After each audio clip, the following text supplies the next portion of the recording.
Hello friends, welcome to Kirti Gurukul classes. So today we are going to start chapter 5 of class 6th political science, which is Panchayati Raj. So before starting this chapter we have to understand some basics. What is पंचायती राज? तो पहले तो हमें ये समझना है कि हमारा country India, तो इंडिया का जो वेरी बेसिक यूनिट है, जो सबसे फंडामेंटल यूनिट है, वो विलेज है.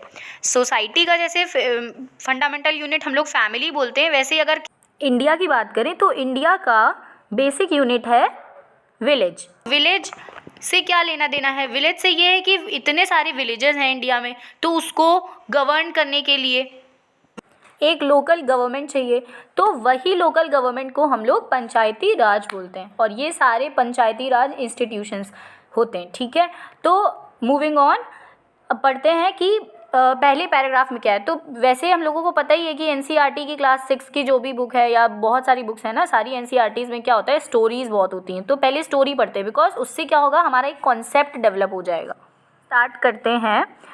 It's a special day today. Everyone's rushing to get to the Gram Sabha. Do you know why? Because the Gram Sabha is holding its first meeting after the election of the new Gram Panchayat. तो क्या है कि वहाँ पे गांव के लोग हैं ना, तो वो बात कर रहे हैं, कह रहे हैं कि आज बहुत स्पेशल डे है. क्यों? क्योंकि सारे लोग जा रहे हैं ग्राम सभा. अब ये ग्राम सभा क्या है, तो नीचे देखिए एक बॉक्स बना है और उसमें डेफिनेशन लिखी है ग्राम सभा की. Let's read out. लिखा है कि the gram sabha is a meeting of all adults who live in a area covered by a panchayat. तो अब ये ग्राम सभा है क्या, तो बहुत ही धीरे से और अच्छे से समझते हैं कि ग्राम सभा क्या है. तो ग्राम सभा एक मीटिंग है of all adult who live in an area covered by a panchayat. मतलब कि जो ग्राम सभा है वो एक मीटिंग की तरह है. ठीक है, तो मीटिंग जैसे अगर देखा जाए कि किसी गांव में, मान लो कि कोई एक विलेज है और वहाँ पे मीटिंग होती है, तो मीटिंग किसके बीच होती है, कौन करेगा मीटिंग? छोटे बच्चे तो नहीं करेंगे. तो 18 ईयर्स और अबव जो लोग, और ये 18 ईयर्स और अबव का क्या मतलब है, ये वो एज है जब आप वोटिंग के लिए एलिजिबल हो जाते हो. People can vote when they are 18 years or above that age. Okay, तो ये एक लिमिट है. तो 18 ईयर्स के अबव के लोग जो है ना, वो ग्राम सभा के मेंबर्स होते हैं. ठीक है, this could be only one village और few villages.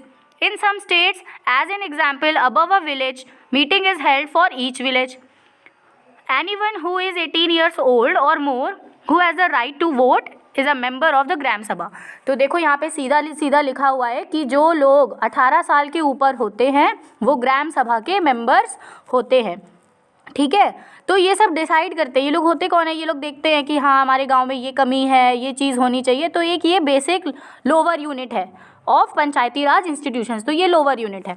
The people of Hardas village are keen to find out what their new panchayat leaders have plan for their village. तो ये जो हरदास विलेज है, इसके लोग देखना चाहते हैं कि पंचायत के जो लीडर्स हैं उन्होंने उनके विलेज के लिए क्या प्लान किया है.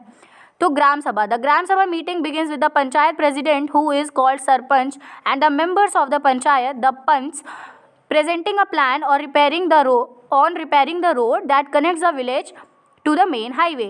तो ये लोग करते क्या हैं, ये लोग देखो ये ग्राम सभा जो है ना, ये लोअर यूनिट है. ठीक है, तो इससे अबव आती है ग्राम पंचायत. तो ग्राम पंचायत क्या है, ग्राम पंचायत के जो लोग हैं वो इलेक्ट किए जाते हैं. इलेक्ट मीन्स यहाँ पे इलेक्शन होता है लोगों को इलेक्ट करने के लिए, और ग्राम पंचायत में 5 लोग होते हैं, तो उनको पंच बोलते हैं, है ना. और ये वो वाला पंच नहीं है कि हाथों से हाँ पंच मार दिया, वो वाला पंच नहीं है, ये है पंच, PANCH. ओके, तो ये पंच मीन्स, जैसे पंच संस्कृत वर्ड है ना, पंच ऑफ 5. ठीक है, 5 को जो हम लोग हिंदी में बोलते हैं वो संस्कृत में पंच बोला जाता है.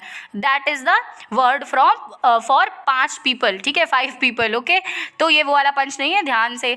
तो ग्राम सभा मीटिंग जो है ये बिगिन होती है पंचायत के प्रेसिडेंट से, और ये जो पंचायत यानी 5 लोगों का समूह, 5 पीपल की जो कमिटी है, ये पंचायत होती है, और इसका जो प्रेसिडेंट होता है उसको सरपंच बोलते हैं. तो ये चीज़ क्लियर है माइंड में कि जो ग्राम सभा है वो एक बेसिक यूनिट है, लोअर यूनिट है, जिसमें 18 ईयर्स के अबव के कोई भी मेंबर्स जो किसी विलेज के हैं वो उसके मेंबर्स होते हैं, ठीक है। तो 18 ईयर्स के अबव के एज के मेंबर्स होते हैं ग्राम सभा में, वो लोग मीटिंग करते हैं और वो लोग इलेक्ट करते हैं किसको, ग्राम पंचायत के पीपल को। और उसमें 5 पीपल होते हैं, 5 लोग होते हैं, उनको पंच बोलते हैं and the head is known as sarpanch.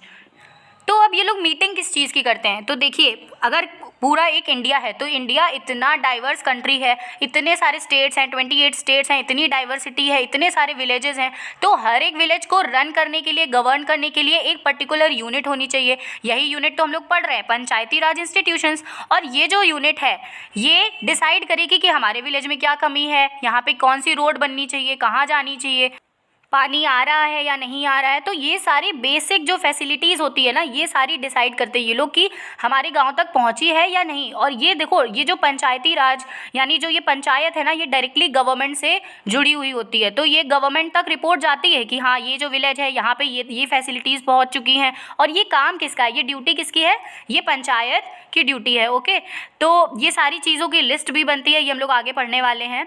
तो बट ये समझते हैं कि देखो ये पंचायती राज में जो ग्राम पंचायत है, ग्राम सभा है, और भी आगे होती हैं, 3 टायर होता है ये, तो ये किस लिए होता है, तो देखिए ये सारा इसलिए किया है, ये पूरा सिस्टम जो बनाया गया है ना, ये इसलिए बनाया गया है ताकि गवर्नेंस अच्छे से हो सके, ताकि एडमिनिस्ट्रेशन में कोई प्रॉब्लम ना हो। क्योंकि जो सेंट्रल गवर्नमेंट, जो हमारी मेन गवर्नमेंट है, सेंट्रल गवर्नमेंट जो ऑल ओवर इंडिया को रन कर रही है ना, वो इतना नहीं कर पाएगी कि हर एक लोकल विलेज तक उसकी फैसिलिटीज़, और वो इंश्योर कर पाए कि वो फैसिलिटीज़ वहाँ तक पहुँच रही हैं या नहीं, लोग पीपल उसको एग्जीक्यूट कर पा रहे हैं या नहीं। तो ये सारी चीज़ें एक स्मॉल यूनिट्स को ना रिस्पॉन्सिबिलिटी दी गई है कि आपको देखना है, ठीक है, जिससे कि एडमिनिस्ट्रेशन में कोई प्रॉब्लम ना आए, ठीक है। तो ये इंश्योर करता है डिसेंट्रलाइजेशन ऑफ पावर। तो ये वर्ड बहुत इंपॉर्टेंट है, डिसेंट्रलाइजेशन। डिसेंट्रलाइजेशन का मतलब है कि सेंट्रल गवर्नमेंट के अलावा भी गवर्नमेंट्स हैं और वो एग्जीक्यूट कर रही हैं वर्किंग को और सारे स्कीम्स वगैरह। तो आई होप इतना टॉपिक आपको क्लियर हो गया होगा कि क्या है ग्राम सभा। तो हम लोग रिवाइज करते हैं कि जल्दी जल्दी हम लोगों ने क्या पढ़ा है इस पूरी स्लाइड में। तो पहले हम लोगों ने देखा कि ये जो हरदास विलेज है, यहाँ के जो लोग हैं ये ग्राम सभा के मेंबर्स हैं, इनके बीच में बातचीत हो रही है और ये लोग क्या कर रहे हैं, इलेक्ट कर रहे हैं ग्राम पंचायत के लोगों को। फिर हम लोगों ने देखा कि ग्राम पंचायत क्या है। तो ग्राम पंचायत एक 5 मेंबर्स का ग्रुप है जो क्या करते हैं, जो एक विलेज को पूरे अच्छे से एग्जीक्यूट और रन करते हैं, और उसका जो हेड होता है उसको सरपंच बोलते हैं। तो इतना हम लोगों ने अभी तक पढ़ा है और ये 10 मिनट्स का आई थिंक लेक्चर होने जा रहा है। तो इसके बाद हम लोग अब नेक्स्ट टॉपिक स्टार्ट करेंगे, इसी के बाद जो ग्राम पंचायत से स्टार्ट है। तो नेक्स्ट जो पेज है इसका NCERT बुक का, वो हम लोग नेक्स्ट वीडियो में देखेंगे।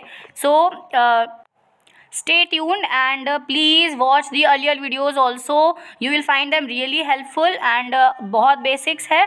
और आपको देखिए ये क्लास 6th है, ठीक है।